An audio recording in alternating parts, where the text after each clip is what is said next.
Hello out there to you. In this problem, we're going to think about what the economic burden is to the buyers and the sellers from this tax. Now, the tax is a per unit tax. We know that because it's causing the supply with tax to be higher at every quantity, and it's higher by $6. Okay, so I can see that distance here and here, distance here and here. So the tax is $6.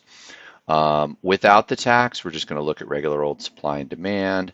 That's going to be 16 units, and the buyers will pay 14. The sellers will keep 14, and that's where we would start out. With the tax, we're going to say that this is the supply with the tax and the price that the sellers are going to offer to the buyers. So we follow that to where it hits the demand. So the price that the buyers will now pay is 18, but the tax is $6. Remember, I know that because that's the distance between these two curves. It's also the distance over here from $12 to $6. So the seller then has to pass off that $6 per unit on each of those 12 units to the government. Okay, so this right here is PS. That's the price that the sellers get to keep.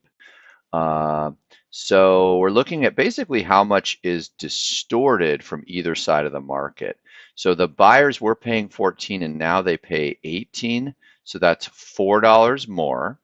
And then the sellers were keeping 14. Now they only keep 12. So that's $2 less. Now, if I were to think about this in terms of like percentages, it's the percentage that they're burdened by the tax. So I would then take whatever the tax is. I guess if I wrote out the formula. So here's the per unit tax, and then like this is the share of the tax. In other words, how much their price has changed due to that tax. And then we just multiply that by 100, whatever that is, and that'll give us a percent. So it's out of 6. So for the buyers, it's 4 over 6. So it'd be 2/3 or 66.6% more for the buyers. And for the sellers, well, it's got to be the rest of that, right? It's 34%.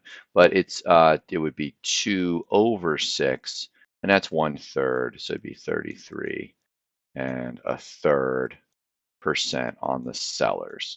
So clearly the buyers are more burdened by this tax. That also tells us that their curve is less elastic than the sellers.